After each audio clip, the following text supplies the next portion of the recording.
오늘 우리에게 주시는 하나님의 말씀은 구약 성경 에스라 4장 1절로 6절 말씀입니다.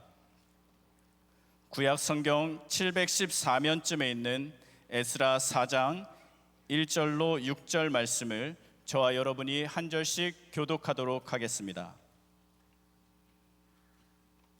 에스라 4장 1절로 6절입니다.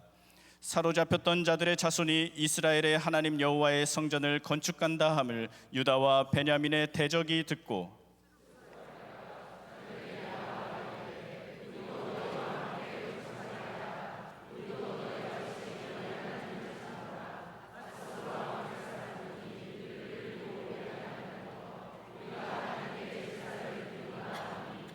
스룹바벨과 예수아와 기타 이스라엘 족장들이 이르되 우리 하나님의 성전을 건축하는데 너희는 우리와 상관이 없느니라.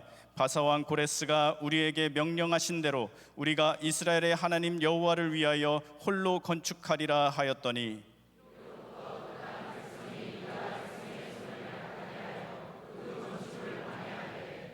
바사왕 고레스의 시대부터 바사왕 다리오가 즉위할 때까지 관리들에게 뇌물을 주어 그 계획을 막았으며 또 아하수에로가 즉위할 때에 그들이 글을 올려 유다와 예루살렘 주민을 고발하니라. 아멘.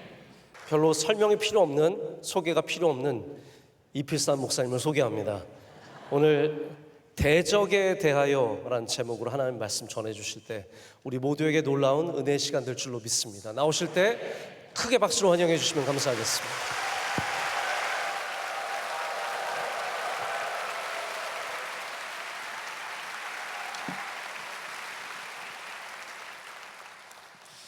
에스라서는 회복의 말씀입니다. 잘 아시다시피 이스라엘 민족이 바벨론의 멸망을 당하고 포로 생활 가운데 있다가 하나님께서 약속하신 대로 70년 만에 다시 회복되어집니다. 그래서 예루살렘에 와서 성전을 짓고 믿음의 공동체를 꾸려갈 수 있게 해주시는 그 모든 여정이 이 에스라서에 담겨져 있습니다. 그래서 에스라는 굉장한 소망과 회복의 말씀으로 채워져 있다 라고 말씀드릴 수 있겠습니다. 그들의 회복은 솔직히 그들의 노력과 그들의 능력으로 된 건 아닙니다. 전적인 하나님의 은혜와 섭리에 의해서 고레스라는 왕의 명령에 의해서 그들이 올라오게 되어졌습니다. 좀 모양은 빠졌지만 그래도 회복은 회복이었습니다. 그래서 그들이 올라와서 다시 공동체가 모여서 성전의 기초를 닦습니다. 기초를 닦고 너무너무 감격하고 감동하고 기뻐합니다. 그리고 이제 성전을 세우려고 했던 찰나입니다. 그리고 그 다음에 말씀이 이제 오늘 우리가 읽게 되어졌던 4장의 말씀이란 겁니다. 솔직히 그렇게 어려울 게 없어 보이는 과정일 수도 있었습니다. 왜냐하면 어차피 제국 안에서 제국의 왕에 의해 명령에 의해서 성전이 세워지는 겁니다. 자기네들이 몰래 올라와서 세우려고 했던 것도 아니고요. 왕이 명령을 내리고 그 모든 일에 지원까지 해주면서 느부갓네살 왕이 뺏어갔던 여러 성기까지 다 되돌려주면서 그 성전을 세우는 일이었어요. 어떻게 보면 그들에게는 식은 죽 먹기 같은 일처럼 여겨졌던 과정입니다. 또한 이건 하나님의 약속에 의해서 이루어졌잖아요. 하나님이 70년 뒤에는 내가 너희들 반드시 올려줄 것이다. 하나님이 계획하시고 하나님이 섭리하신 일들이 시작되는 거니까 이제 거칠 게 없는 거예요. 여태까지 고생 많이 했잖아요. 이제는 고생 끝, 행복 시작, 이렇게 생각할 수도 있는 대목이었어요. 근데 일이 만만치 않아지는 겁니다. 그들이 성전에 터를 쌓고 이제 성전을 세우려고 했더니 주변에 이미 그 땅에서 살고 있었던 민족들이 찾아옵니다. 대표적인 사람들이 사마리아에서 살던 사람들입니다. 그 사람들이 이렇게 제안을 합니다. 우리도 성전을 짓는데 같이 동참하자. 우리도 하나님을 섬기는 사람이야. 이렇게 얘기를 한 겁니다. 왜냐하면 이 사마리아 사람들도 하나님을 섬기는 건 사실이거든요. 왜냐하면 그들이 북이스라엘, 역사 얘기가 자꾸 나오면 여러분들 복잡해지겠지만 다 아실 줄로 믿고, 북이스라엘이 아시리아에게 멸망을 당하면서 그 아수르의 정책은 그 사람들을 다 주거지에서 옮기는 겁니다. 그래서 이스라엘 사람들을 옮겼고 다른 이방 민족들을 글로 데리고 왔습니다. 근데 그들이 그 안에서 살다가 하나님의 심판을 받고 사자에 의해서 몇 명이 죽임을 당합니다. 굉장히 그들이 두려워하죠. 그래서 그때 그 아수르의 왕에게 청을 넣습니다. 우리가 이쪽에 있는 신을 잘 모르니까 제발 이쪽에 신 잘 섬기는 분을 보내달라고. 그래서 제사장 하나를 수소문해서 사마리아로 보냅니다. 그래서 그때부터 그들이 하나님을 섬기고는 있었습니다. 제대로 섬긴 건 아니었지만 그들의 신도 여전히 섬겼지만 하나님도 섬기고 있었던 건 사실입니다. 그런 사마리아 사람들이 우리도 하나님 섬기고 있으니까 너희들 성전 짓는데 우리가 함께 하자 제안을 했습니다. 근데 그때 이스라엘이 거절합니다. 왜냐?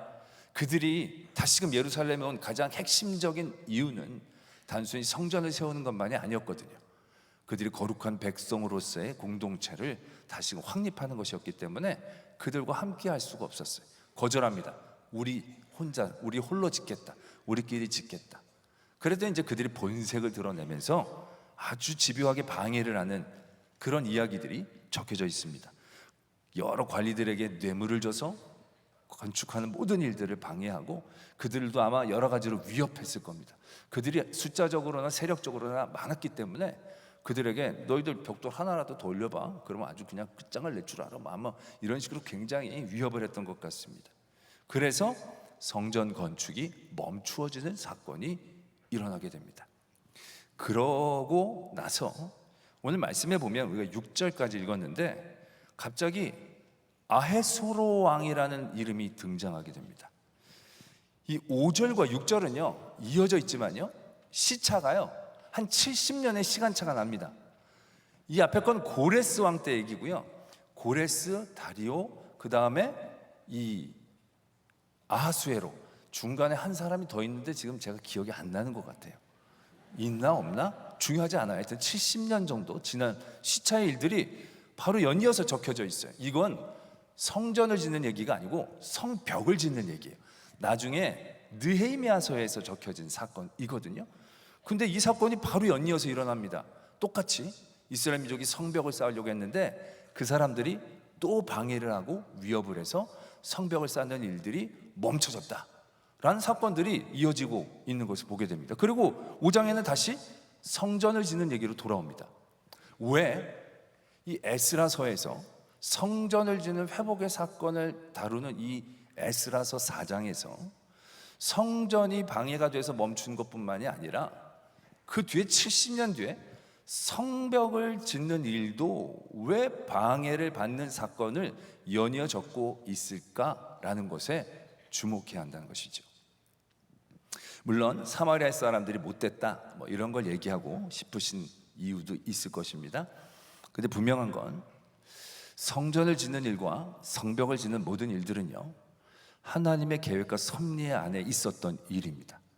그런 모든 일들은 하나님께서 시작하셨기 때문에 우리가 생각하기에는 뭔가 일사천리로 진행이 되어져야 할 것 같은 기대감을 갖게 합니다. 그러나 성전을 지을 때도 그렇고 성벽을 쌓을 때도 그렇고 모든 일에 대적이 있었다는 사실에 대해서 말씀은 우리에게 가르쳐주고 계신다라는 것입니다. 말씀이 뭘 얘기하고 계시느냐? 하나님의 뜻에 의해서 우리가 하고자 했던 것도 아니고 하나님이 명령 내리셔서 성전을 짓는데 왜 대적이 있을까? 우리가 회복이 되어져서 이제 예루살렘을 회복하는 일, 성벽을 쌓는 일, 저들에게 그렇게까지 위협이 될까 싶기도 한데 왜 이 일들을 목숨 걸고 반대를 하는 대적들이 있을까? 라는 물음표를 만나는 상황들을 연속해서 적고 있다는 것이죠. 말씀은 그런 상황들을 우리에게 이렇게 가르쳐 주십니다.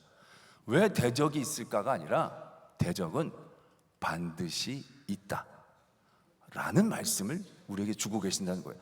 하나님께서 계획하시고 하나님께서 섭리하시고 우리가 이렇잖아요.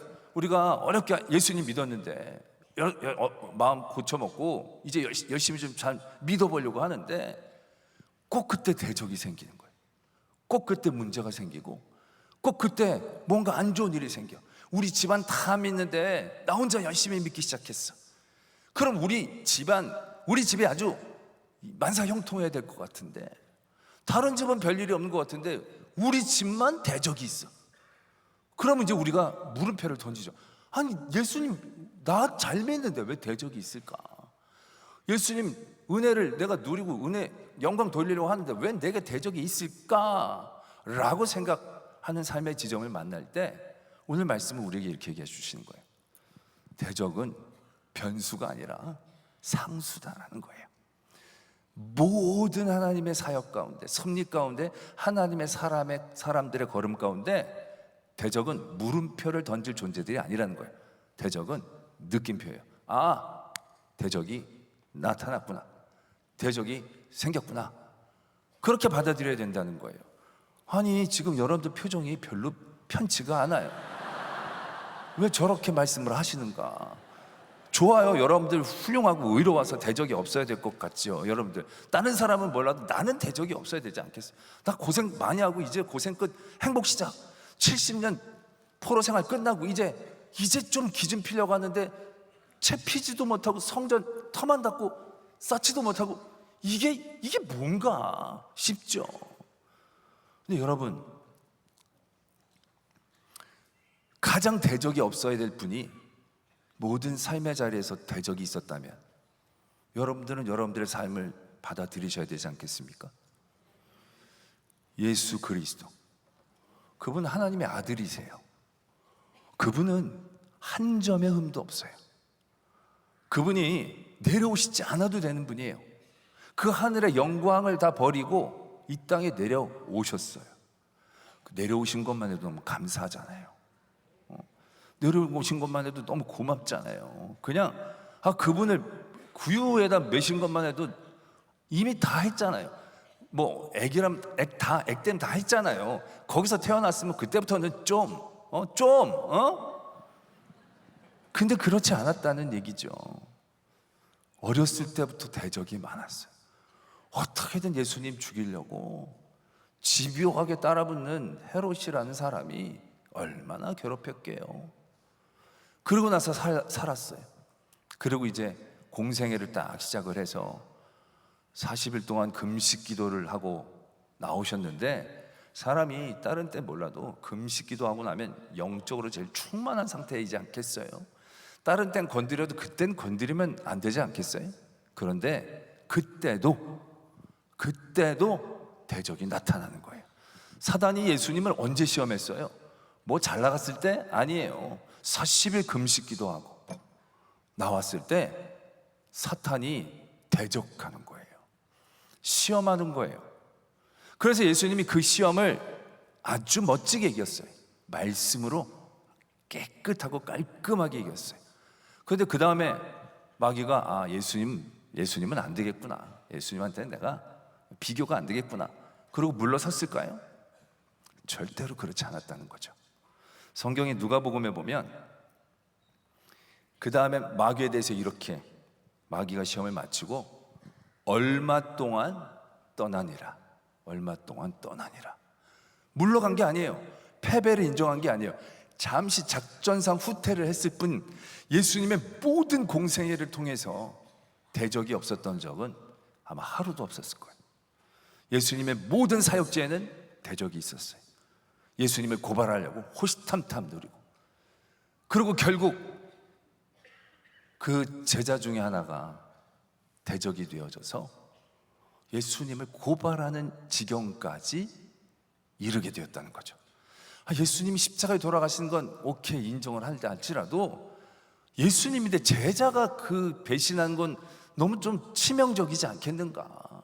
다른 사람도 아니고 예수님이 늘 가족처럼 같이 다녔던 제자 중에 한 명이 앞장섰다는 건 너무 이게 좀 치명적인 얘기지 않겠는가? 그런데 그 자가 바로 대적이었다라는 사실들을 우리는 분명히 떠올려야 한다는 것입니다. 자, 예수님의 모든 사역, 하나님이 태초부터 약속하시고 실행하시고 전적으로 역사하신 그리스도의 사역이 대적이 없었느냐? 아니잖아요. 예수님의 사역에도 대적은 변수가 아니라 상수였다라는 사실입니다. 예수님도 대적이 있는데 하물며 우리가 대적이 있다라고 얘기한다는 것 자체가 참으로 어리석다는 사실들을 깨달으셔야 된다는 거예요. 이 대적, 저도 우리 교회에서 설교 좀 하면요 되게 안 좋아해요. 교인들이 좋은 얘기만 좀 해줬으면 좋겠는데, 아니 우리가 이게 결과적으로 나쁜 얘기를 하려는 게 아니지만 우리가 분명한 인정을 해야 한다라는 것이죠. 그래서 우리는 우리들의 모든 삶의 자리에서요 대적을 바라보는 분명한 인식이 바뀌어야 돼요. 왜 대적이 있을까? 왜 대적이 있을까? 물음표를 던지면 그 문제를 절대로 제대로 풀 수가 없어요. 여러분들 삶의 자리에서 대적 존재할 겁니다. 사람일 수도 있고 어떤 문제일 수도 있고. 그런 삶의 자리에서 조금만 없으면 그 대적에게 막 집중하죠. 조금만 사라지면. 근데 그러면 문제가요 해결되지 않고 늘 그 대적에게 말려나갈 수밖에 없게 되는 거예요. 그 대적은 물음표가 아니에요. 느낌표로 받아들여야 되는 거예요. 그 느낌표로 받으면 하나님이 주시는 대적이구나 라는 인식이 있어야 그 다음에 하나님께서 대적을 왜 주셨는지가 보여지게 되는 거예요. 자, 대적이 상수라는 말은 참 즐겁지 않죠. 그렇다면 왜 하나님은 믿음의 사람들에게 대적이란 존재를 상수로 두게 하시는가라는 것이죠. 우리가 욥기서를 보면요, 욥이 처음에 부자였잖아요. 그리고 의로웠는데 하나님께서 사단에게 맡기셔서 다 잃고 엄청나게 밑바닥으로 떨어지죠. 그리고 나중에 다시 회복이 되어져서 전보다 2배의 부자가 되는 말씀이 욥기서의 말씀이에요. 그 욥기서를 그냥 뜨문뜨문 읽으면요 어떤 느낌이 드느냐면요, 좀 읽다가 약간 기분이 좀 별로인 느낌을 받아요. 왜냐, 멀쩡한 욥을 하나님은 괜히 자랑을 하셔가지고 사탄이 그거 다 뺏으면 그럴 거라고 그래가지고 하나님이 그래 보라고 해가지고, 솔직히 하나님하고 사단은 말씀만 하셨고 생고생은 욥이 다 했잖아요. 욥이 진짜 그거 여러분 나중에 재산 2배로 줬다고 그게 치유가 될 상처일까요? 자식이 낳는데 전보다 예쁘다고 이런 자식들이 다 치유가 되나요? 잊어버려지나요? 절대로 그런 종류의 얘기가 아니에요. 진짜 욥은 진짜 고생을 하고 정말 무슨 신의 장기에 말처럼 고생만 하다가 나중에 그냥 2배로 주면 그럼 다 아냐는 거예요, 진짜. 라고 생각이 가끔 든다는 얘기죠. 근데 여러분, 절대로 그렇지 않습니다. 욥이 부자였다가 고난을 당하고 잘 이겨서 2배의 부자가 된 2배의 물질의 회복만이 욥이 고난을 견딘 은혜가 아니다라는 것입니다. 욥과 친구들과의 대화를 쭉 따라가 보면요, 처음에는 욥하고 친구들하고 논쟁이 꽤 진하게 붙죠. 그겁니다. 너 이렇게 잘못된 건 네 죄 때문이야. 딱 친구들은 이렇게 권선징악으로 정죄해 버립니다. 그런데 욥은 절대로 자기가 아니라고 얘기하죠. 절대로 자기가 아니라고 얘기합니다.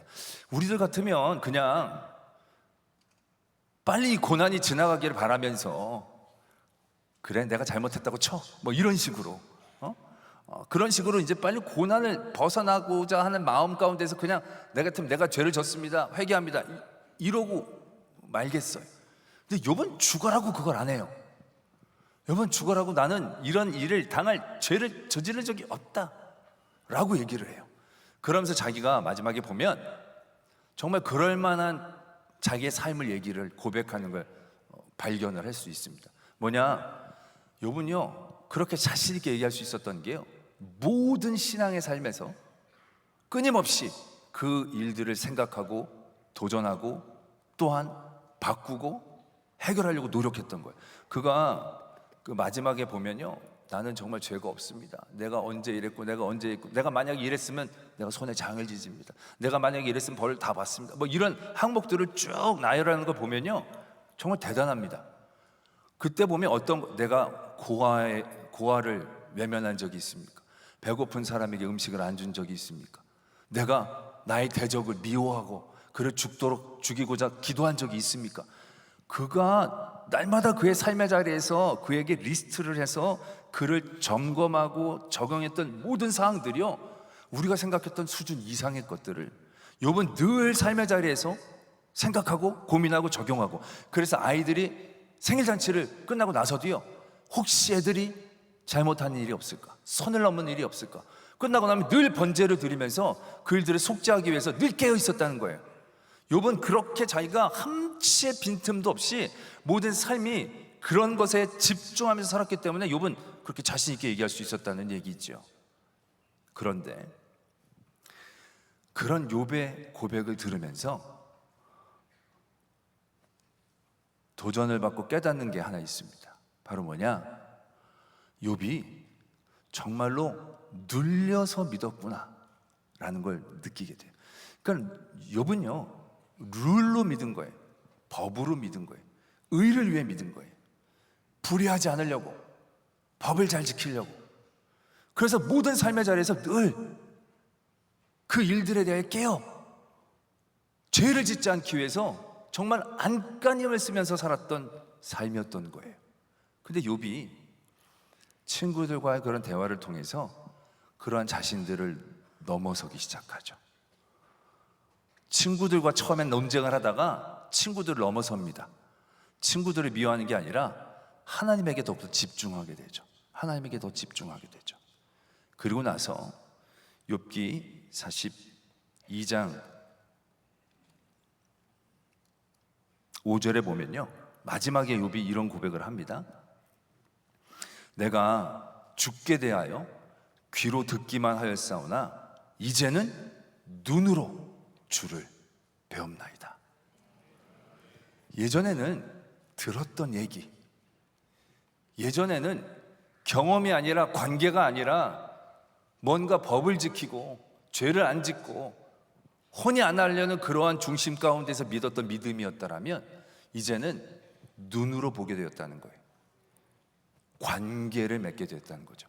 예전에는 벌 안 받으려고 상 받으려고 믿는 믿음이었다면 이제는 진짜 하나님을 사랑하는 믿음으로, 하나님을 바라보는 믿음, 하나님에게서 모든 것들을 진정으로 누리는 그러한 믿음으로 바뀌어졌다는 사실을 발견하게 됩니다.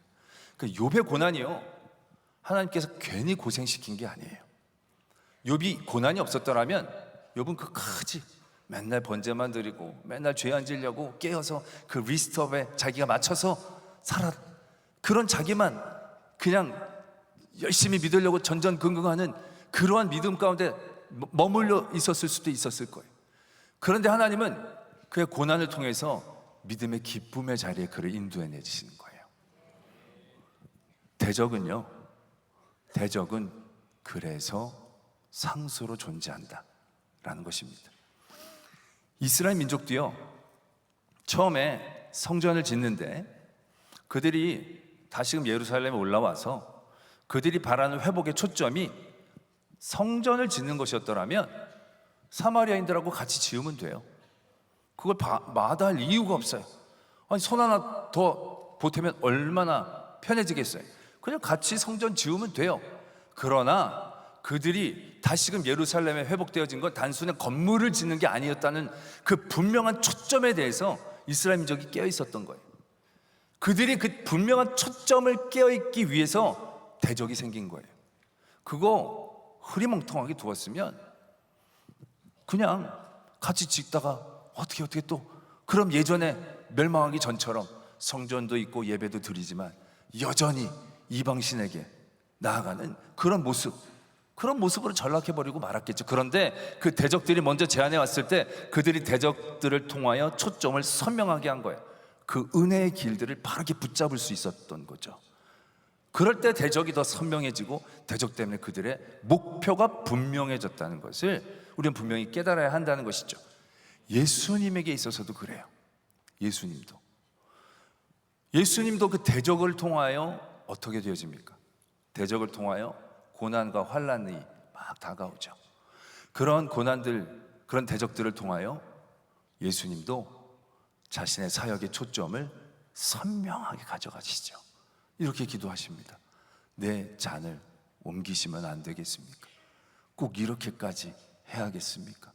이렇게까지 아파야 되는 게 맞겠습니까? 그 고난을 피하고 싶어 했죠. 근데 그 고난과 대적을 피하면 분명한 하나님의 뜻의 초점에 다가갈 수가 없었다라는 사실이에요.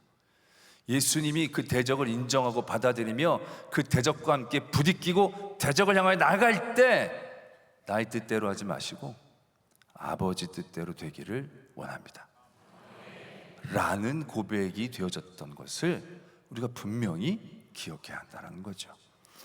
그래서 대적은 정말로 하나님의 일들을 하는 모든 분들에게는 거의, 제가 묵상하는 한 거의 모든 자리에서 상수로 존재한다는 것 때문에 여러분들이 대적을 만날 때 물음표가 아니라 올 게 온 거고 있을 게 있는 거고, 오히려 이런 것들을 통하여 내 삶에 하나님의 초점을 더 선명하게 하시고자 하시는구나 라는 사실을 깨달아야 되는 거예요. 제가 이렇게 얘기하면요, 그런 분들도 간혹가다 있어요. 지금 아무 문제가 없는 분들, 아무리 생각해봐도 문제도 없고 대적이 없는 분들, 그런 분들은 괜히 기분이 나빠져요. 의문의 일패인 거예요. 나 별로 하나님한테 중요한 인물이 아닌가? 중요한 인물이 아니라서 대적이 없는 건가? 나 이거 나 이렇게 요즘 모든 게 좋은데 이거 이러면 좀 좋지? 뭐 이런 분들 더러 계실 거예요. 그래서 여러분, 대적은 늘 대적의 이름만으로 존재하는 게 아닙니다. 욥에게 대적은 친구라는 이름으로 다가옵니다. 그들은 친구로 멀리서 찾아와요. 며칠을 그와 함께 울어줍니다. 그런 친구가 어디 있어요? 그런데 그런 친구들이 대적이 되어지는 거죠. 나와 친구가 되어지고 나에게 친근한 존재, 그런 모든 존재들이 대적의 이름으로 있을 수 있다는 것에 대해서 늘 깨어 있어야 되는 거예요. 그렇기 때문에 내게 대적이 없다, 문제가 없다, 방만해서는 안 된다는 것이죠. 예수님에게도 대적은 제자라는 이름으로 찾아옵니다. 대적은 친구처럼 다가올 때가 부지기수입니다. 대적은 행운처럼 다가올 때가 부지기수이고요. 대적은 성공이라는 이름으로도 우리에게 다가올 수 있다는 것입니다. 나의 모든 삶에 문제가 없다? 아니요. 대적이 없는 경우는 한 번도 없습니다.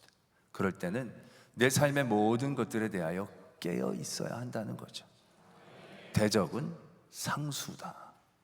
나의 모든 삶의 자리에서 지금은 친구지만 그렇다고 다 의심하라는 얘기가 아니라 그런 모든 것들 가운데 미혹되지 않도록 우리가 깨어 있어야 한다는 것을 우리가 분명히 깨달으셔야 한다는 것입니다. 그리고 나서 우리가 이 대적에 대한 얘기들을 하면서 또 한 가지 생각해야 할 것들이 있습니다. 이 에스라가요, 5장에 넘어가면 다시 성전을 짓는 일들이 시작되는 말씀이 시작이 됩니다. 5장에서 성전이 다시금 시작되어지는데 시차가 어느 정도냐면, 처음에 성전을 지으려다가 멈추게 되고 난 다음에 16년 뒤에 멈춰졌던 성전이 다시 세워지는 일들이 일어나게 됩니다. 아니 16년 동안이나 못 세우고 있었다고요?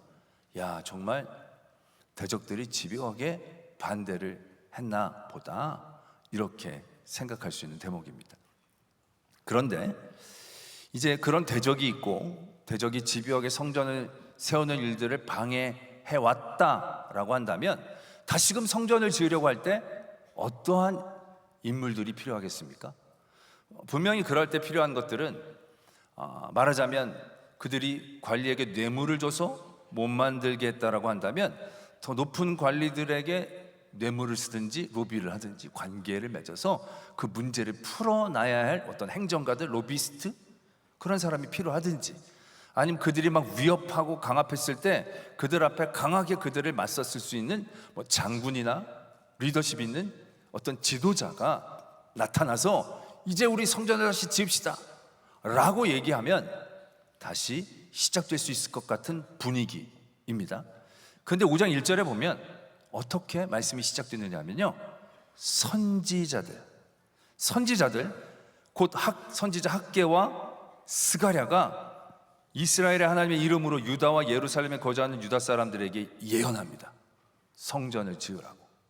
자, 이게 다른 사람이 얘기한 게 아니고요, 선지자가 지금 다시금 성전을 세우는 일들을 시작하겠다는 겁니다. 그리고 학개랑 스가랴가 그 얘기를 했는데, 학개가 어떤 얘기로 예언을 했는지 그것이 학개서에 적혀져 있는데, 학개서 1장에 보면요, 학개서 1장 4절부터 보면 학개가 이런 말을 전합니다. 여호와의 말씀이 선지자 학개에게 임하여 이르시되 이 성전이 황폐하였거늘 너희가 이때에 편벽한 집에 거주한 것이 옳으냐. 그러므로 이제 만군의 여호와가 이같이 말하노니 너희는 너희의 행위를 살필지니라. 너희가 많이 뿌릴지라도 수확이 적으며 먹을지라도 배부르지 못하며 마실지라도 흡족하지 못하며 입어도 따뜻하지 못하며 일꾼이 싹쓸 받아도 그것을 구멍 뚫어진 전대에 넣음이 되었느니라. 만군의 여호와가 말하노니 너희는 자기의 행위를 살필지니라. 너희는 산에 올라가서 나무를 가져다가 성전을 건축하라. 그리하면 내가 그것으로 말미암아 기뻐하고 또 영광을 얻으리라. 여호와가 말씀하셨느니라. 너희가 많은 것을 팔았으나 도리어 적었고 너희가 그것을 집으로 가져갔으나 내가 불어버렸느니라. 나 만군의 여호와가 말하노라. 이것이 무슨 까닭이냐. 내 집은 황폐였으되 너희는 각각 자기의 집을 짓기 위하여 빨랐음이라. 16년 동안 성전 건축이 멈추고 있었던 건 대적의 반대가 집요했기 때문이 아니었다는 사실입니다. 관리들이 못 만들도록 막았던 것이 아닙니다. 나중에 보면 다시금 그들이 성전을 지으려고 할 때 관리가 찾아와서 누가 그랬느냐 물어보죠. 이거 옛날에 왕이 명령한 거 다 찾아봐라. 그러면서 다시 그 관리가 성전을 멈추지 않고 짓게 하면서 되묻는 그런 장면이 나오는 거예요. 아니 이걸 왜 지금에서야 하는 거예요 도대체. 아니 멈춘 다음에 2, 3년만 지나도 되었을 텐데 16년 동안 왜 그들이 못 지우고 있었을까라는 거죠. 그 얘기를 지금 학개가 하고 있다는 것입니다. 16년 동안 성전을 못 지은 이유가 대적 때문이라고 생각해요. 대적이 강해서, 대적이 집요해서 우리 못 지어요. 또 대적이 막을 거예요. 민원이 너무 심해서 안 돼요. 근데 실상은 대적의 이름 뒤에 그들이 탐욕이 감춰져 있었다는 거예요. 그들의 집을 짓기에 빨랐고 그들의 밭을 가꾸는데 마음이 쏠렸다는 거예요. 성전 이제 성전 대적이 또 막을 거야. 대적에 대한 두려움이 아니라 대적에 대한 두려움이라는 이름 안에 자기 집, 자기 안녕, 자기 유익을 키우고 싶어 했던 마음들을 숨기고 있었다는 거예요. 그것 때문에 16년 동안 성전 건축이 멈춰져 있었고, 성전 건축이 다시 시작되는 건 대적을 이기는 사람이 필요한 게 아니고 그 사람들의 마음을 깨트리는 선지자들이 필요했다는 거예요. 우리의 삶의 자리에서도요, 우리가 대적을 바라보며 이해할 때 우리 스스로를 바라보는 부분이 분명히 필요한 거예요. 우리가 뭘 못해요, 뭘 안 해요 라고 얘기하는 그 자리에 정말 대적 때문인가? 솔직한 질문이 우리에게 있어줘야 한다는 것이죠. 하나님이 우리에게 원하시는, 우리에게 바라시는 섭리와 역사가 있는데 전도를 하고 선교를 하고 봉사를 하고 섬기고 예배를 드리고 기도하고 찬양하는 모든 일들 가운데 그걸 못하게 하는 수없이 많은 대적들이 있어. 난 이것 때문에 못해, 저것 때문에 안 돼요, 난 이런 게 없어서 안 돼요 라고 수없이 많은 대적과 문제들이 나를 둘러싸고 있어서 하나님의 일들을 하나도 못한다라고 생각하지만 정말로 그 대적 때문에 못하는 게 맞냐는 거예요. 엘리야가 갈멜산에서 큰 승리를 거두죠. 바알과 아세라 850명 대 1 영적 전투에서 이깁니다. 그리고 그들을 다 제거하고 기도했더니 비가 내리고 문제가 해결됩니다. 엘리야는 스타가 된 겁니다. 이제 엘리야는 꿈에 부풀었을 겁니다. 이제 얼마나 바알과 아사랴가 헛되고 여호와가 참 신인지 사람들이 분명히 봤으니까 이젠 세상이 바뀔 거다. 분명히 그런 기대를 갖고 있었을 거예요. 그리고 돌아왔는데 그를 기다리고 있었던 건 백성들의 회개, 백성들의 추종 아니었어요. 이세벨이라는 왕비가 다시 사자를 보내서 내가 내일 이맘때까지 너를 죽이지 않으면 신이 나에게 벌을 내림이 마땅하겠다. 내일 내가 널 반드시 죽일 거라는 경고가 날아온 거예요. 근데 그 경고를 받고요, 아니 지금 뭐 엄청난 승리를 거두고 막 하나님이 함께 하신 것들을 경험했는데 아직껏 이세벨 떠들면 떠들라지 하면 할래지 나는 만군의 여호와 이름 받고 죽음을 이래야 되잖아요. 그러지 못했어요. 도망가기 시작하는 거예요. 얼마나 도망가냐면 40일 동안 도망가요. 난 이 대목이 이해가 안 가요. 이세벨이 내가 너 내일까지 안 죽으면 내가 죽겠다 뭐 이런 식으로 얘기했잖아요. 그럼 3일만 도망가면 되잖아요. 그 다음 날은 지가 알아서 이세벨이 해결되겠지. 그런데 40일 동안 도망을 가요. 그냥 도망도 아니고 중간에 천사도 만나요. 천사가 만나서 머리도 쓰다듬어 줘요. 물도 줘요. 떡도 줘요. 그것도 40일 동안. 나는 이 정도 되면 불구덩이라도 뚫어들 것 같은데 엘리야는 그걸 다 꼬박꼬박 먹으면서 40일 동안 도망가요. 도망가면서 하나님이 두 번을 물어봅니다. 엘리야야, 네가 왜 여기 있느냐? 너 그렇게 승리를 거두고 나의 영광을 나타내는 네가 왜 여기 있어? 그럴 때 엘리야가 똑같이 이렇게 얘기합니다. 내가 주를 향한 열심이 많아서 다 없어지고 이제 나만 남았나이다. 이제 나도 이제 죽을 것 같습니다. 엘리야가 이렇게 얘기합니다. 자, 엘리야는 이세벨이라는 대적의 경고를 듣고 도망갑니다. 솔직히 이세벨이요, 엘리야를 죽이기가 쉽지 않아요. 자기도 뒤에 정치적인 부담감이 왜 없겠어요. 그러니까 죽일 생각이었으면 사자가 아니라 바로 자객을 보냈겠죠. 근데 사자를 보낸 건 위협하고 너 떠나라 이 얘기를 하고 싶어 했던 거예요. 근데 엘리야는 진짜 죽을 줄 알고 도망간 거예요. 근데 엘리야가 그렇게 40일 동안만 도망갈 정도로 무너진 건 이세벨이 무서웠던 것만이 아니었던 거예요. 엘리야가 이렇게 얘기하잖아요. 나만 남았다고. 나만 남았다고. 솔직히 자기만 남은 거 아니거든요. 하나님이 7,000명을 남겨놨다고 나중에 말씀하시거든요. 근데 나만 남은 거예요. 바로 뭡니까? 엘리야는 대적이라는 두려움 앞에서 무너진 게 아니고 대적의 조그만 자극 앞에 자기의 영적인 교만함이 무너진 거예요. 내가 잘 나가야 되는데, 내가 칭송받아야 되는데, 내가 사람들에게 각광을 받아야 되는데, 내가 하나님 앞에 인정을 받아야 되는데, 이제 사람들에게 존경받고 옛날 사사처럼 그런 기대가 무너진 거예요. 기대가 무너진 거. 대적 때문에 무너진 게 아니에요. 이세벨 때문에 무너진 게 아니고 엘리야의 무너짐은 자기의 영적인 교만 때문에 무너진 거예요. 자기의 영적인 안녕, 자기의 유익 때문에 무너졌다는 사실들을 우리는 다시 한번 발견하게 된다는 거죠. 이스라엘 민족들이 성전을 짓지 못했던 건 대적이 강하고 지배해서가 아니었다는 거예요. 그 대적이라는 이름 앞에 자기 집을 짓는 탐욕들, 자기 밭을 가꾸려는 유익함들, 그거에 마음이 빼앗겨서 대적이 핑계가 되고 포장이 되어졌다는 사실들을 우리가 깨달아야 한다는 것이죠. 여러분 보세요. 대적이라는 것들이 솔직히 대적이 왜 무섭습니까? 대적이 왜 두려워요? 잘 생각해 보세요. 대적이 왜 무서워요? 여러분이 교회를 가는데 어떤 신령하게 생긴 사람이 앉아서 오늘은 교회 안 가면 안 되나 그러는 거예요. 왜 그러세요? 그랬더니 오늘 그쪽에 가면 마가 꼈어. 발목이 삘 것 같아. 신분 그런 소리를 하시냐고. 갔는데 진짜 발목이 삔 거야. 기분이 더럽죠? 근데 그 다음 주에 갔더니 겉봐 발목이 삐었지? 이번 주엔 안 가면 안 되나? 왜요? 요번에도 마가 꼈어. 손목이 부러질 것 같아. 그런 소리 액답. 근데 진짜 가다 넘어져서 손목이 부러졌어요. 발목 삐고 손목 부러졌어요. 그 다음 주에 갔더니 그 사람이 또 앉아있더니 내 말 들으라 그랬지. 오늘은 진짜 가면 안 돼. 오늘은 큰 마가 껴서 가면 죽어 라고 한다면 여러분들은 가시겠습니까? 안 가시겠습니까? 여러분들은 가시겠습니까? 안 가시겠습니까? 웃어요?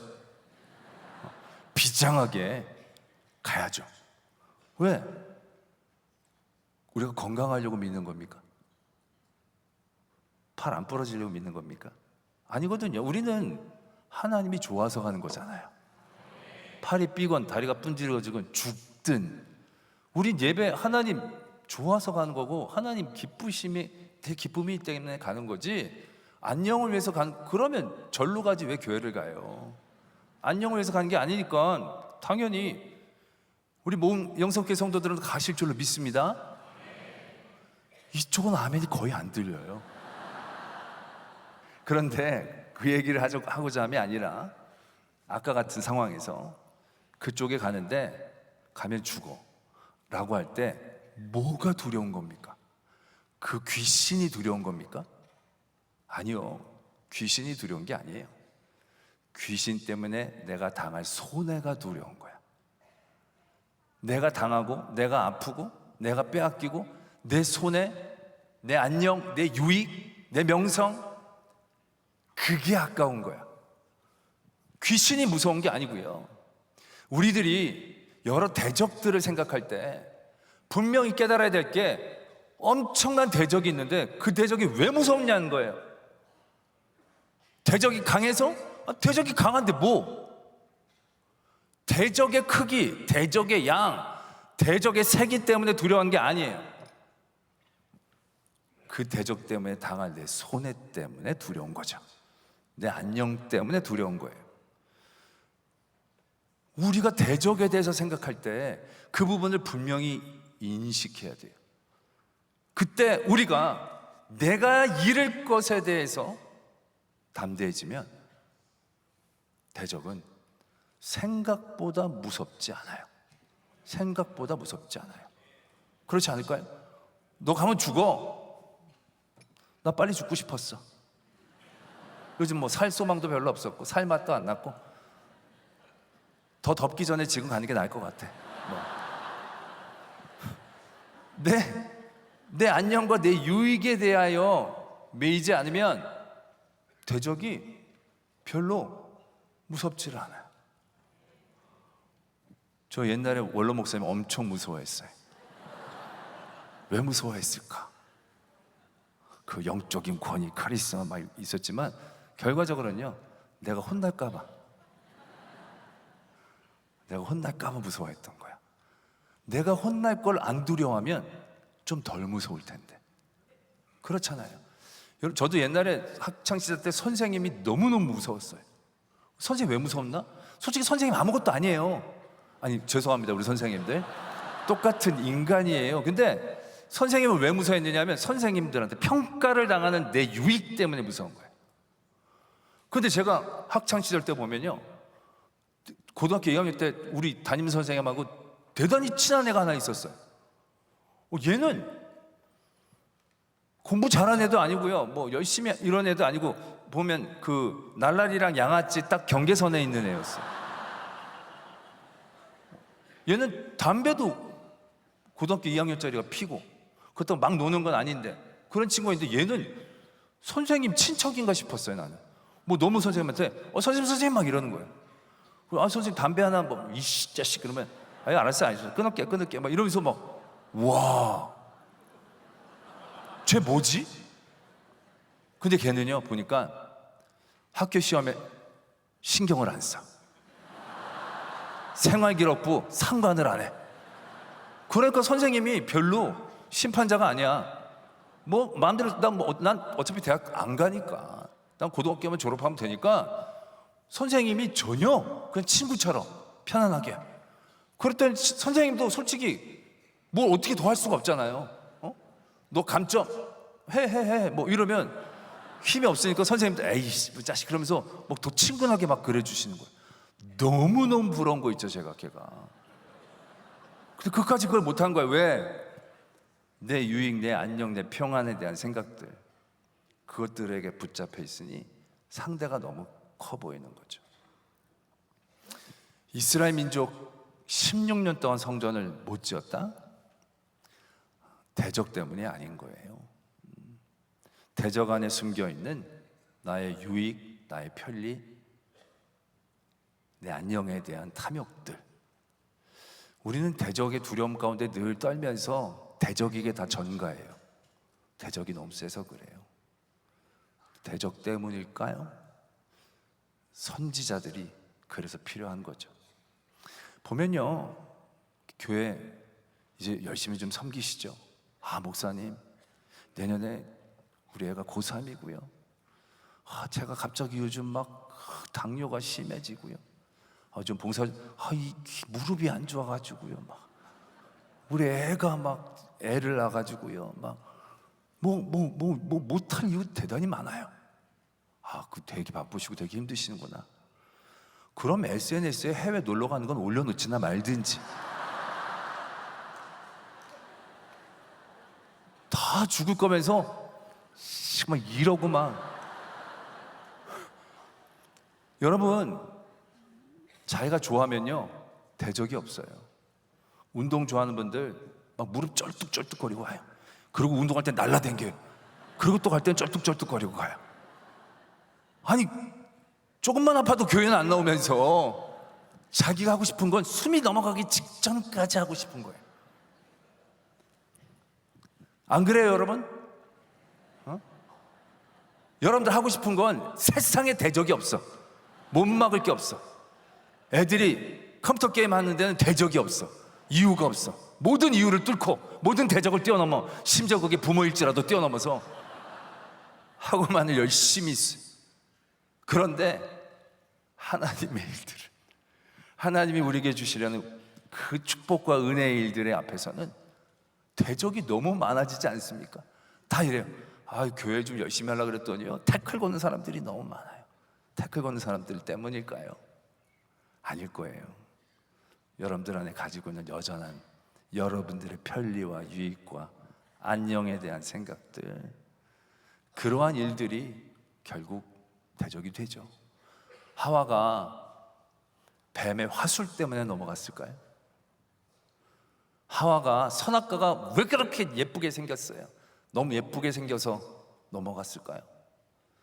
하나님의 에덴 동산에 안 이쁜 게 뭐가 있겠어요?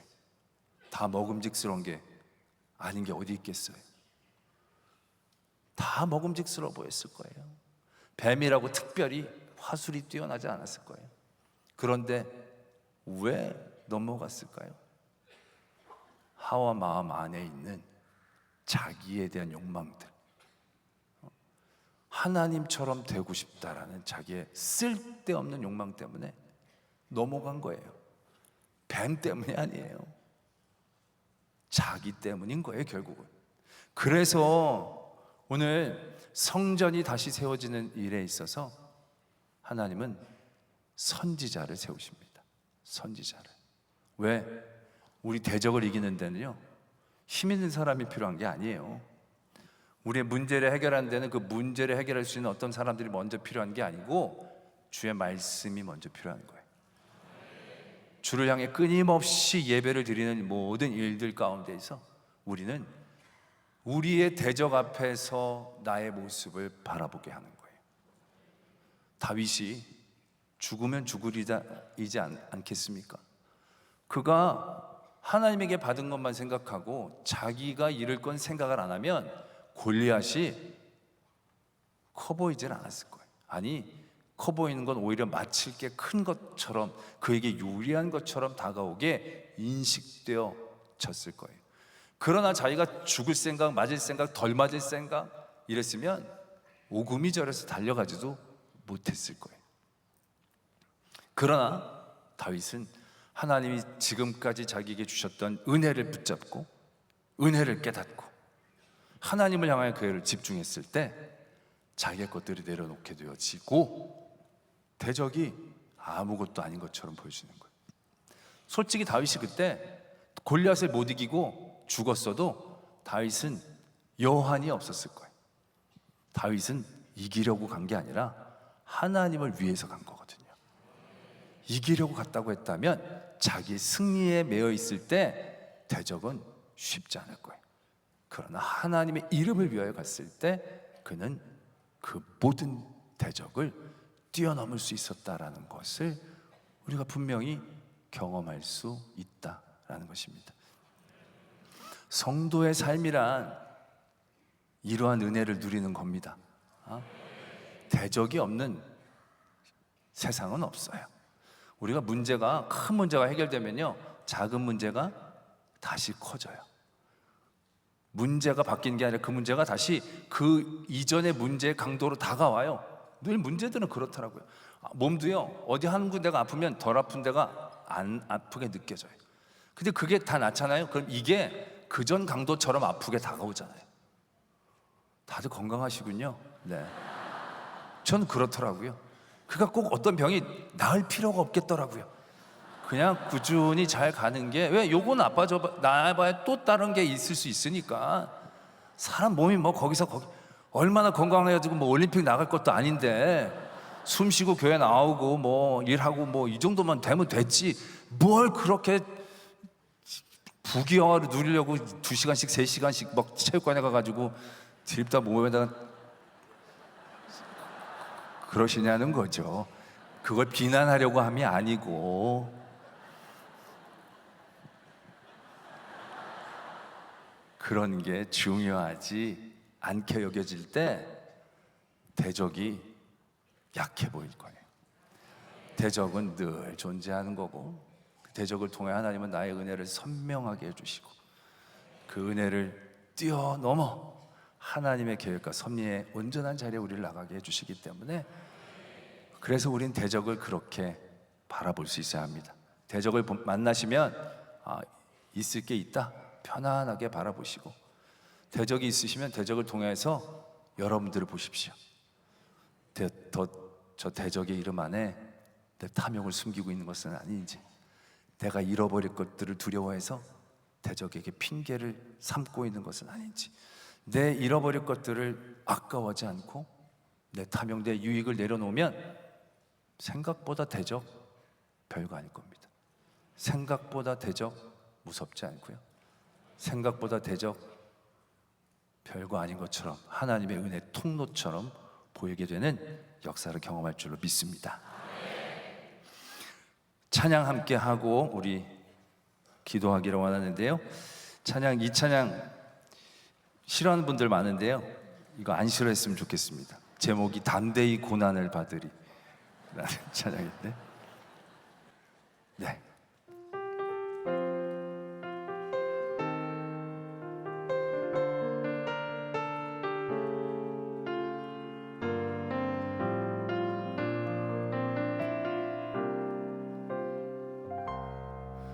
담대히 고난을 받으리, 하늘에 소망을 두고서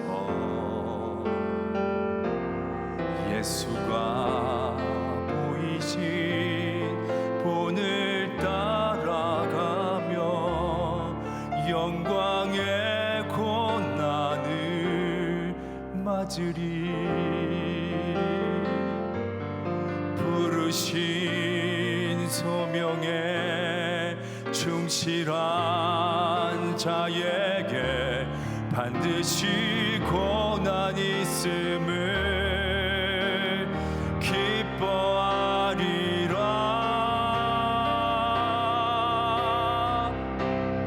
담대히 고난을 받으리. 영원한 나라를 기다리며 그 빛나는 영광 십자가의 길 넘어 예수와 승리를 맞으리. 담대히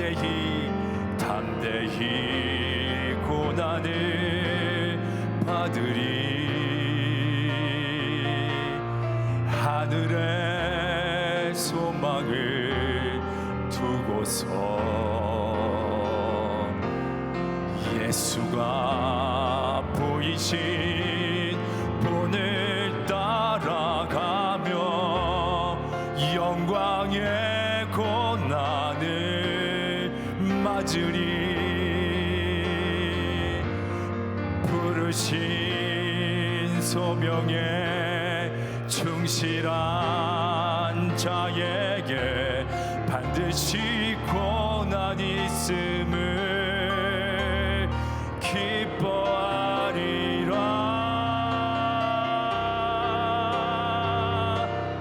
담대히 고난을 받으리. 영원한 나라를 기다리며 그 빛나는 영광 십자가의 길 넘어 예수와 승리를 받으리. 담대히 고난을 받으리. 담대히 고난을 받으리. 영원한 나라를 기다리며 그 빛나는 영광 십자가의 길 넘어 예수와 승리를 맞으리. 담대히 고난을 받으리. 영원한 나라를 기다리며